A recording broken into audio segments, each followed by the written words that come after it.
Doctor என்னாச்சு? ஒரு நிமிஷம் எனக்கு பாருங்க.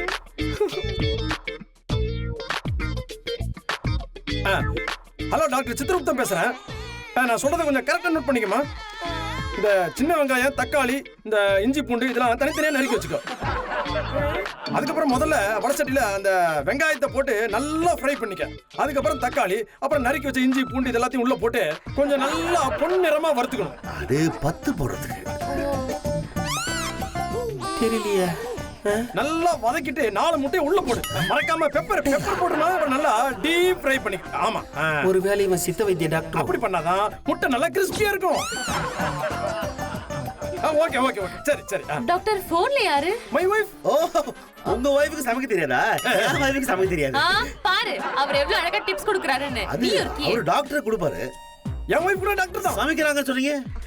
டாக்டர்னா சமைக்க கூடாதா? ஆமா, ஒரு சமையக்கார டாக்டரா இருக்கும்போது டாக்டர் சமைக்கிறதுல தப்பு. ஐயோ டாக்டர் இவருக்கு என்னாச்சுங்க? அது தெரியாம தான் முடிச்சிருக்கேன். கொஞ்சம் இருமா.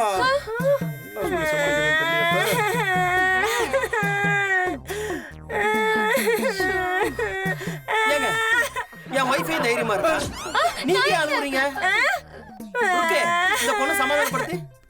ஐயோ நான் அனிதா. சரிம்மா, நான் ஹஸ்பண்ட் பழசெல்லாம் மறந்துட்டேன். அதெல்லாம் உங்களுக்கே தெரியுமே.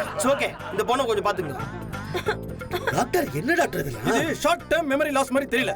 இவர் பண்றதெல்லாம் வச்சு பாக்கும்போது லாங் டேர்ம் மெமரி லாஸ் மாதிரி தெரியுது. ஒரு ஷாக் ட்ரீட்மெண்ட் கொடுத்தாதான் சரியாகும். முதல்ல அட்மிட் பண்ணிருங்க. இல்ல, ஷாக் ட்ரீட்மெண்ட்னா இவங்க வீட்டு காலிங் பெல் ஒரு 5 தடவை அமுக்கினா போதும் டாக்டர், ட்ரீட்மெண்ட் முடிஞ்சிடும். நோ அவ்வளோ ஷாக் கூடாது. ஏன் டாக்டர் இவருக்கு ஷாக் ட்ரீட்மெண்ட் கொடுக்காம வேற எதுவும் பண்ண முடியாதுங்களா?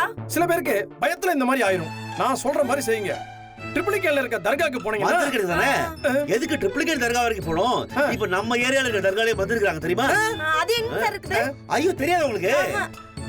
நம்ம பெருமாள் கோயில் இருக்குல்ல, அதை தாண்டி அப்படியே யூட்டர் எடுத்து திரும்பி வந்தோம்னு வச்சுங்களேன், இங்க தாங்க சார் வருவோம். ஆமா, அது ட்ரீட்மென்ட்க்கு வழி கேட்டா வேற எதுக்கும் வழி சொல்லுங்க. டாக்டர் அவர் எப்ப குணமாவாரு? எங்க அம்மா புடவை எப்ப கிடைக்கும்? புருஷன் நான் இருக்கும்போது நீ அவர்கிட்ட புடவை கேக்குறீங்க, நான் எடுத்து தரேன்.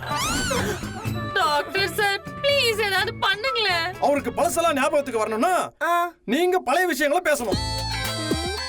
அது சரி, உங்க 2 பேர்த்துக்கும் ஏதாவது ஃபேமிலி சாங் இருக்கா? டாக்டரா மியூசிக் டைரக்டரா? ஐயோ இது வரைக்கும் இல்லைங்க சார். அவருக்கு சரியானமே ஒரு நல்ல பாட்டு பாடி ஞாபகத்துக்கு வச்சுக்கிறேனுங்க. இப்போதைக்கு எனக்கு எந்த பாட்டுமே தெரியலங்க. அழாதீங்க இருக்கும். ஏன் ஃபீல் பண்றீங்க? நாங்க இருக்கோம். Please don't worry. ஆமா இருக்குதா, நீங்க அழறத பார்த்தா எனக்கும் பழசெல்லாம் மறந்துட்டு போல இருக்கு. விக்கி இல்ல சொன்னேன். ஏன் டாக்டர் ஃபீஸ் எவ்வளவு? 2100. ஃபீஸ் 100 rupees தான். 2000 ரூபாய் இவர் என்கிட்ட கடன் வாங்கியிருந்தாரு, அதையும் சேர்த்து சொன்னேன். சரிங்க. இதுக்கு மேல என்ன சொல்ல போற? சொல்றதுக்கு வேற ஏதாவது போய் இருந்தா சொல்லிடு. அவதான் என்ன ஏமாத்தி எல்லாத்தையும் என்கிட்ட இருந்து பறிச்சிட்டான்னு பார்த்தா நீயும் இப்ப அதே தான் பண்ணிருக்க. ஏன் ஆலியா, ஏன் இப்படி பண்ண? இந்த உலகத்துல பாட்டிக்கு அப்புறம் நான் யார் மேலேயாவது உயிரியே வச்சிருக்கேன்னா அது ஊ மேலதான் உனக்கு தெரியாதா? ஏன் இப்படி பண்ண ஆலியா? உனக்கு காசு பணம் அவ்வளவு முக்கியமா போயிடுச்சு. அதுக்காக நம்ம உறவை கூட மறந்துடுவியா?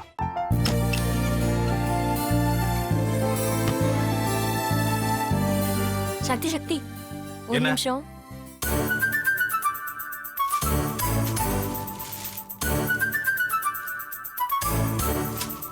இந்தாங்க. என்ன இது? உங்களுக்கு பிடிச்ச பிராண்ட் செப்பல். இது என்ன நான் தலையில வச்சுட்டு தூங்கணுமா? சரி அது விடுங்க. இங்க பாத்தீங்களா டைம் பீஸ். இதோட அலாரம்க்கு தான் நீங்க டெய்லி எந்திரிக்கணும். அதெல்லாம் என் மொபைல்ல இருக்கு. முத்து முத்து, என்னடி இவன் முத்துன்னு ஒருத்தைய உருவாக்கி விட்டான். செல்வியை மறப்பான்னு பார்த்தா எப்ப பார்த்தாலும் முத்து முத்துன்னு கூப்பிட்டு இருக்கான். முத்துவ கூப்பிட மட்டுமா செய்யறான், முத்துவ வச்சு என்னென்னமோ செய்யறான். நாம தான் இழிச்சவாய் மாதிரி வேடிக்கை பார்த்துட்டு இருக்கோம். என்ன முறைச்சு என்ன பிரயோஜனமாயா? உனக்கு வேற குரல் போயிடுச்சு. அடுத்து அவ செல்வியை கூப்பிட்டானா என்ன பண்ண போற? உன்னுடைய விருப்பப்படியே நீ ராமநாத வீட்டு மருமகளா வாழ போற. கண்டிப்பா என்னுடைய ஸ்தானத்திலிருந்து அவன் உன்னை நல்லா பார்த்துக்குவான் அம்மா. டேய், அவரை பத்தி தான் உனக்கு தெரியும்ல. அவர் எந்த முடிவு எடுத்தாலும் அதான் ஃபைனல்.